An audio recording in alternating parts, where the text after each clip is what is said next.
Mike's Daily Podcast. Episode 1519. Oh my gosh, there's a report. 4 hours alone as a wave of selling hit the market just before the Christmas holiday weekend. Nike sales climbing in its most recent quarter. Who cares about Nike? Yeah, so stock market did good. Well, what else is new? I guess that's good news. That's old news. Mike's Daily Podcast. It's been doing good all year. Hi, I'm Mike Matthews. This is Mike's Daily Podcast. Episode 1519. Hey, a big shout out to Kevin. And here's something I'd like to tell to you. Even I am not knowing what to say next. He was listening to the show, and his name is not Joe Hex.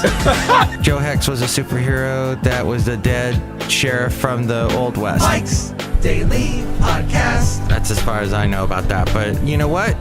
I don't care. I was talking about Zachary Levi with a beautiful blonde yesterday. Mike's She was here Daily in the studio. I mean, Podcast. at Café Anyway. Yeah. Anyway. Waiting to be recorded in a special show called Prayer Connection, because we all need to be connected to prayer. When you get down on your knees and you fold your hands and you go, Oh, my. and ask for forgiveness. And so, isn't that how that goes? What is the matter with you? Oh, sorry, preacher. Hey, look who just walked in. That was a long, dramatic pause. We should fill it with something in post. No, we're not. We didn't. Hey, look who it is. Hello, Madame Rootabega, and Merry Christmas and Happy New Year. Oh. Merry Christmas! Thank you, madam. That's so nice of you. You can stop with the bells. Look who else walked in. Hello there, Mike. This is Valentino, the party attendant. And this is Bison Bentley. Do you know that? Mike, we also brought in a bunch of people to wish you a Merry Christmas. Merry Christmas. Oh, thank you, you guys. That was very nice of you. Be careful. There's too many people here today. It's causing problems. That was what was his name? Meanie voice. Meanie, the comedian who died. I'm sorry. There are unfortunately a couple deaths we have to mention on today's show. And here's today's podcast picture. One of them is a cat. Another, an amazing announcer that I used to hear it. He was actually in a lot of movies, too. He passed away after a long life. But hey, the podcast picture today is of the sunset, as the sun does set sometimes on the things we love. And yesterday it set on the shortest day of the year. It was so short. Now the longest night of the year. Well, actually, by the time you're listening to this, the night is over. But yes, now this 22nd of December, when you may be listening to the show on Friday or sometime thereafter, the days get longer. The days get longer, and that's a good thing. I don't know about you, but I like the sunlight, and I like being able to walk my dog at 6 o'clock in the afternoon instead of having to freaking hurry up and walk him. And although the one good thing, I can't believe I'm talking about this. This is, to some of you, this might be interesting. To those of you who walk dogs, to those of you who don't, please take pity on me and laugh at what I'm about to say. But when you walk your dog and you get home from work like around 2:30 and you're walking your dog at, let's say, 3:30, and then the sun goes down on you. Don't let the sun go down on me. And it does, because it's the short time of the year, short daylight time of the year. And then the one saving grace with the sun going down is all the beautiful Christmas lights everywhere. They're so pretty and magical.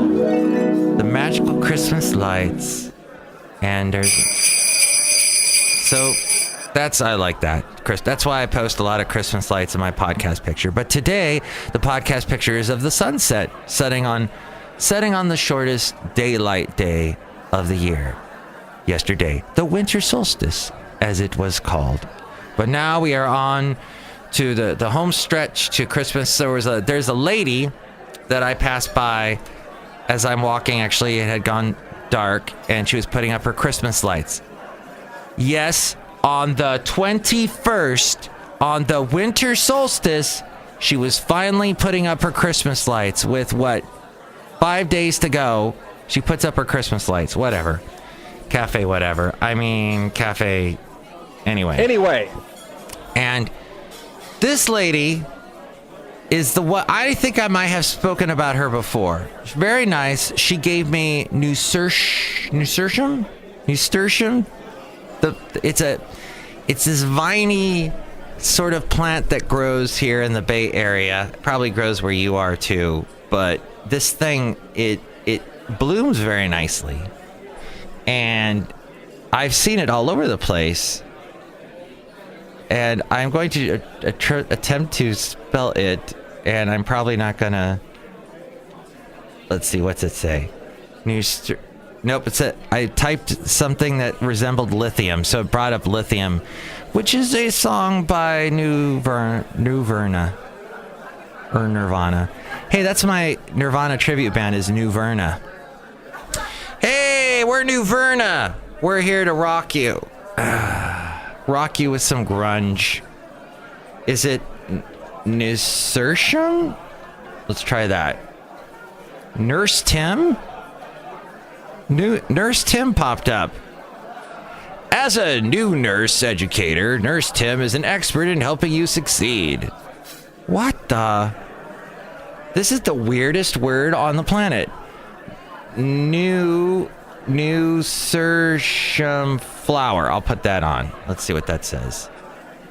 It's full text of Liebe und I'm im Alten und Mann. What kind of weird Hitler crap is this? By the way, on New Year's Day, Christmas Eve, what I like to do is make bratwurst. Because as a child, my German mother would always make it. I told her yesterday, on the shortest day of the year, which she hates the shortest day of the year, by the way, because she loves sun. She loves to go to the beach. And there in Daytona Beach. I did a little mashup between Roll Out the Barrel and If Everybody Went Surfing USA. That's very interesting. Where else are you going to get that in podcast form, my friend? Yeah, so what she told me was, whenever I tell her I'm going to make bratwurst on Christmas Eve, she goes, make sure to dip it in flour before you put it in the pan with oil.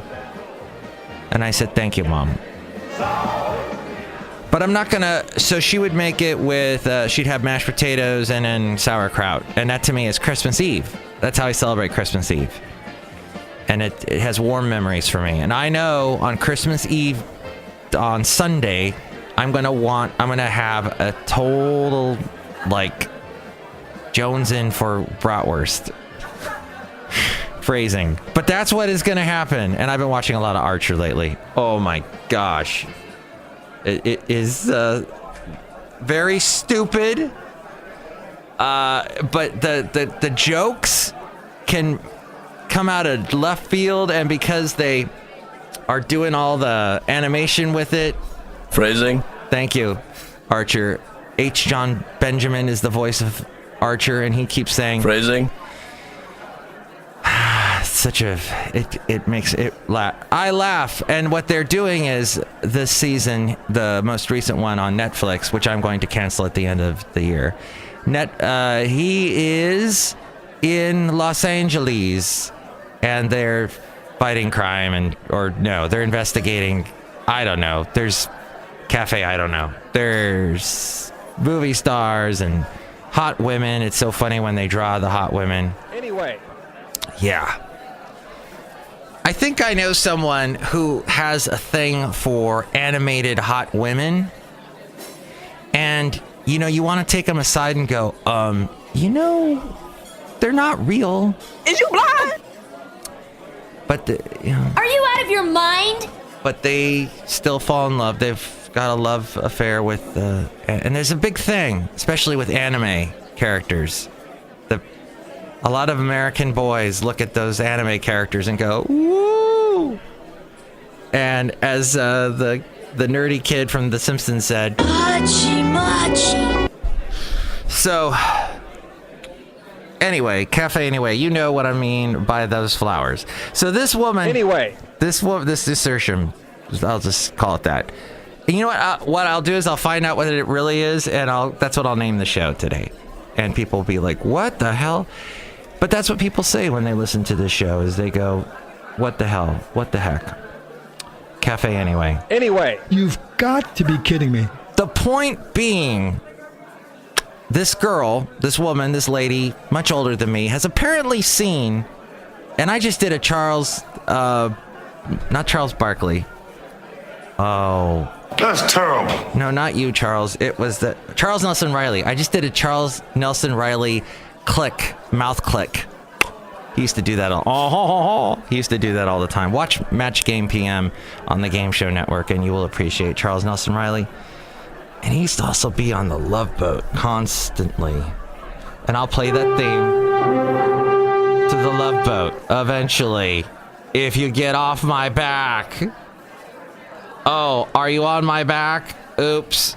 I didn't mean that. Phrasing. I was kind of going with an H. John Benjamin voice.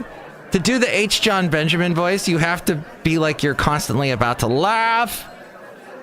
That's the way he does it. Love. Exciting and... Charles Nelson Riley was on the Love Boat.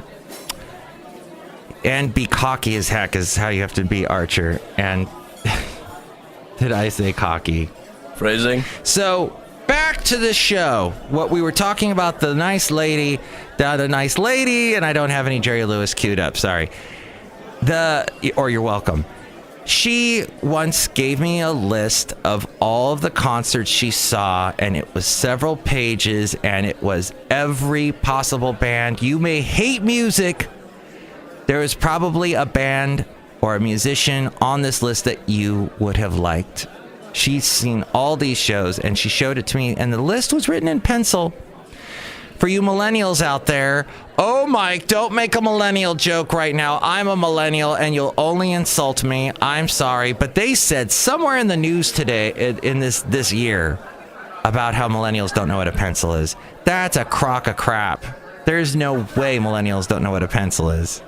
Even though as I look around me here at Café Anyway, I don't see any pencils, but pencils are disappearing. I guess chalk disappeared. You know, Café Anyway, you know, I don't find that fascinating, and I don't think it's true. Anyway. And if it is, who cares? Stuff disappears, okay? The Walkman disappeared. Get frickin' used to it. Life goes on. We hopefully take a step up in technology. We don't need pencils because we probably text each other the information that we need, or we write it in our phones, or we write with blood. I think that's how it works. Isn't that right, Count Dracula? 1, 2, 3. That's Count Dracula. 4, 5. My point being, this woman, with her list of all the places that she'd seen, all the shows, she'd seen, concerts, she was just now putting up her Christmas lights. And she's always one of these people that complains about everything. I go, oh, you got the Christmas lights, they look great. She goes, yeah, a lot of them don't work.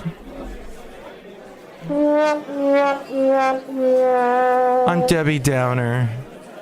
Oh, okay. Hey, that's a beautiful Christmas tree. Yeah, I wasn't going to do one this year, but someone gave it to me. Good God. Come on. So she got me in the mood, and she goes, are you ready for Christmas? And I'm like, yeah, let's get this over with. And what are you going to do for Christmas? I'm just going to stay home and make bratwurst. It's so sad. I'm H. John Benjamin. No, God! All right, sorry. Hey, let's wrap this up. So Kevin told me, who used to do a segment that we used to call Addenda with Kevin. And maybe in the new year we will do that segment yet again. But he, you know, he loves beer. Beer. He works for 21st Amendment. Check their beer out. It's delicious. And Kevin told me as he was doing maintenance there, I listened to all your podcasts, I guess the recent ones. He goes, it was like we were hanging out together. And he liked particularly, what weird thing did I say that he liked? Oh, when I brought up Aldo Nova, Life is Just a Fantasy, da da da da da da, and where he takes his guitar and he blows open the door with lasers that come out of the guitar. And yeah, he was all into that part. So Kevin, thank you. And that reference again to Aldo Nova, blowing away. Phrasing? Doors, it goes to you. You know, what I would like to say is there was once upon a time a great show called Lost in Space. And Danger, Will Robinson, danger. And that robot, known as Mr. Roboto, Domo Arigato, Mr. Roboto, Domo, Domo, Domo, Domo. That, isn't that, how does that song go? Oh wait, it's a different one, but yeah. Domo. So back in that show, when the robot was trying to help people, it calls to mind how we as a society, and I have completely forgotten now what it was I was going to bring up. Oh, the fact that we have this Bitcoin thing going on, and you know, and robots are controlling the Bitcoin and blockchain. And now the new leader in the sweepstakes for the zaniest name change in the crypto craze, Long Island Iced Tea Corp. You may have heard about this. Their shares rose 238% because they rebranded themselves Long Blockchain Corp. How is that even the same as Long Island Iced Tea Corp? There's no... all you have is long. It's the same word. And that has nothing to do with... So they just... I could call the show Mike's Daily Blockchain. It's the same thing. Are my stocks going to go up? Well, if I sold stocks, it's the latest in a near daily... But you can help out the show through the PayPal at mikesdailypodcast.com. And I just did my plug. The sweeping stock market daily phenomenon that's sweeping the stock market, where obscure micro-cap companies reorient to focus on some aspect of the mania sparked by Bitcoin's 1,600% rally this year. Long Blockchain, whose businesses have been selling non-alcoholic beverages, say it will now seek to partner with or invest in companies that develop the decentralized ledgers known as blockchain, the technology that underpins Bitcoin. As with many of the recent christened crypto companies, a list that includes former makers of juice, sports bras, and sofas. Sports bras. I'm stuck on that for some reason. Sports bras. Long Blockchain so far has little to show for its aspirations. It has no agreements with blockchain firms. And so they're liars, and they say there is no assurance that a definitive agreement with these or any other entity will be entered into or ultimately consummated. But still, they made a bunch of money with... that. Crazy. So, one of the deaths I would like to mention is the biggest cat. A record-holding cat died in a fire, sadly. A house fire in Detroit. The owner of 2 Guinness World Record holding cats says the animals died in a fire that destroyed their suburban Detroit home last month. He said in a statement that the cats died. He had searched for them during the fire, but that emergency personnel forced him to vacate. The cats apparently succumbed to smoke and inhalation. Oh, what the hell? What kind of a cat owner is that? Should have been... That's upsetting to me. But let's see. The Miss America emails, the pageant CEO really talked about the winners in interesting ways. Yes, in August of 2014, the CEO of Miss American organization, Sam Haskell, sent an email to the lead writer of the Miss America pageant telecast, Louis Friedman, informing him of a change he wanted to make in the script. I've decided that when referring to a woman who was once Miss America, we are no longer going to call them former Miss America. Please change all script copy. And then Friedman replied, I'd already changed forevers to blanks. Oh, maybe some unflattering word to woman. At that point, Haskell had been the leader of Miss America for 9 years after rising through the ranks at a top Hollywood talent agency. Oh. Thank you, Huffington Post, for bringing this up for absolutely no reason.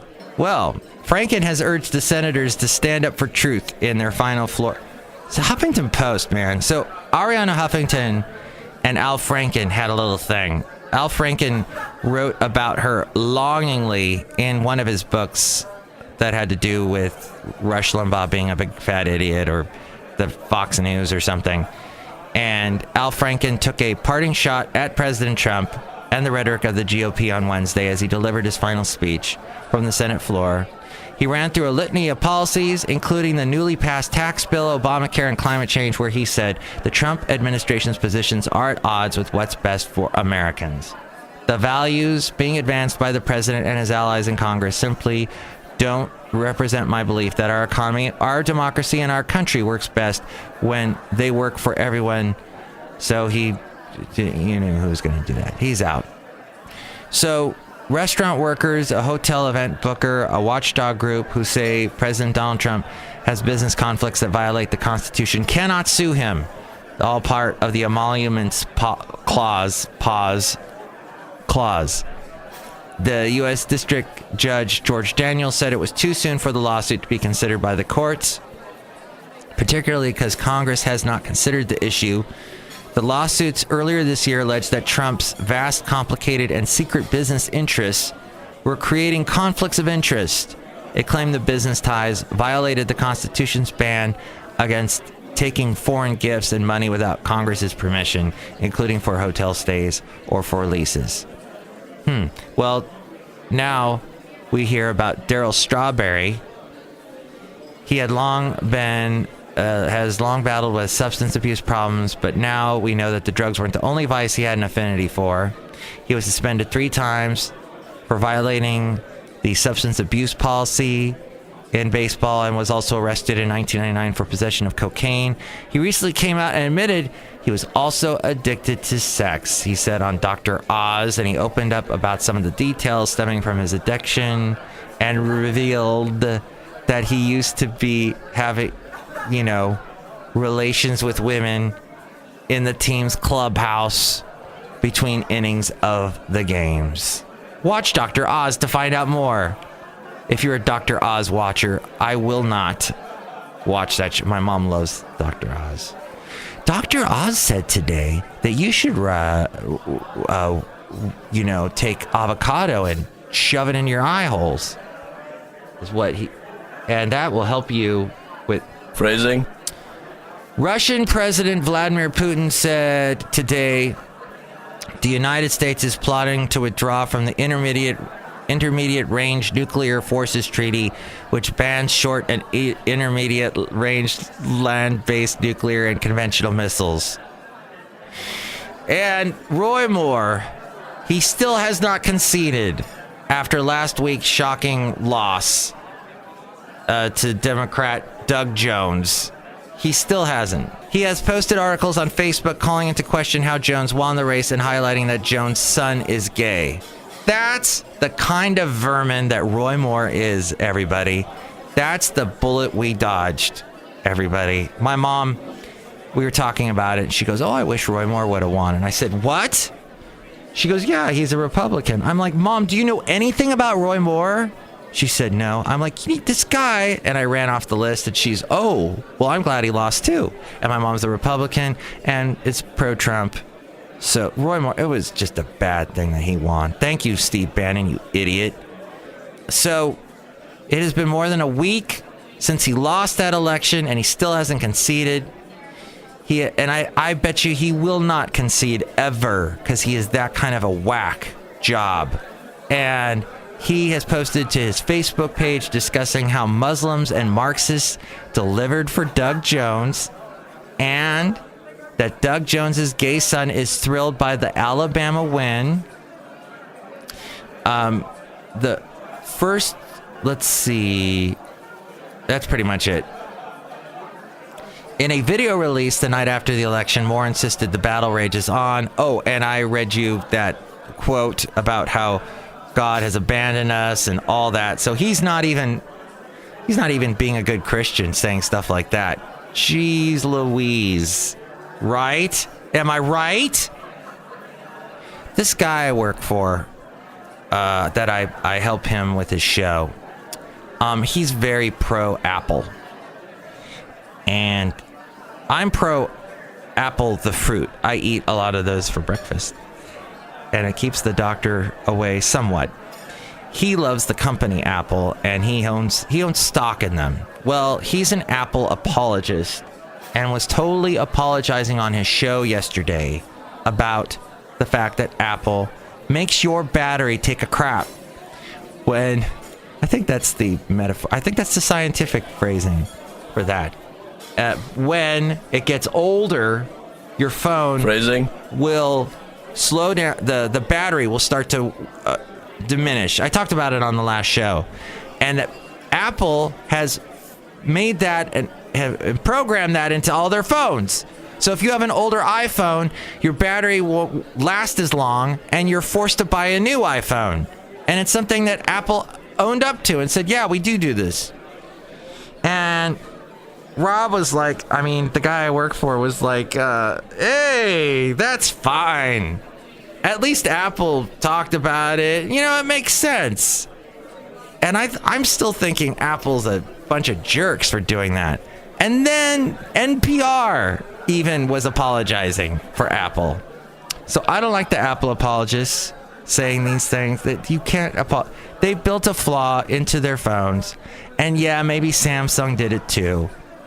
Maybe all the other cell phone makers do the same thing. Smartphone makers. But yeah, Trump got elected. And yeah, the Russians helped. America elected Donald Trump. And yeah, the Russians helped. Thank you, Elizabeth Warren. As we go outside of Café Anyway, we bring you Mike's Daily Podcast, somewhere in Podcast Valley. I'm not saying that you're an idiot if you own an iPhone. I own an iPhone. I think they're great phones. I just don't like the fact that Apple, they make things so difficult. You've got to do it their way or no way at all, which is a song by Loverboy. And I would play that right here, but I don't have that either. Gotta do it my way. Domo arigato. Mr. Roboto, life is just a fantasy. Let's end the show by saying goodbye to Dick Enberg. He has been in so many movies. He was in some Disney movies. He was an announcer that you probably enjoyed on your favorite sports games that you watched. And it was his fourth NCAA basketball tournament game in 2 days. He didn't think he could finish it. That had never happened before, but it was happening now. This according to LA Times. So during a commercial break, Dick turned to his broadcast partner, Al McGuire, and asked him, who had never done play-by-play, to take over. Shaking his head, McGuire said, "Dixie, if you're going, I'm going." So, of course, Enberg carried on, whispering his way to the finish in true show must go on fashion. Maybe you listened to this game, watched it. Enberg, who got into the broadcast business accidentally and stayed in to supplement his teacher salary. That's true. That's how it happened. He became one of the biggest friggin' announcers of all time. Oh, well, he died yesterday. And in La Jolla. He lived in La Jolla. Beautiful area near San Diego. And he was 82 when he passed away. So Dick Enberg is gone. You would recognize it. And I'd pull audio right now. I don't have time because the show's over. Next show, maybe it'll be the Christmas Eve show. We'll see. Or it'll be after Christmas. I'll get you. Hopefully, I'll get you one sometime around Christmas. We'll see. But if I don't, Merry Christmas to you. And thank you for listening to the show this year. And thanks for putting up with all my craziness and mayhem. And thank you for putting up with my apple slamming. And with my Roy Moore slamming. But you know that idiot needs to be slammed. That crazy nut job. Hey, next show it's going to be the wonderful Chely Shoehart, Floyd the Floorman, and John Deere the Engineer. If you would like to wish me a Merry Christmas or Happy Hanukkah, which I think is over, and Kwanzaa and New Year and everything else, you can call me at 336-MM-DAILY or email me mikesdailypodcast@gmail.com. And Ariel's going to say the exact same thing now. Let's go for it, Ariel. Come on. Phrasing. Mike's Daily Podcast is written and produced and performed by Mike Matthews. His podcast is super easy to find. Download or listen to his show and read his blog at mikesdailypodcast.com. Email Mike now at mikesdailypodcast@gmail.com. See you tomorrow. Bye!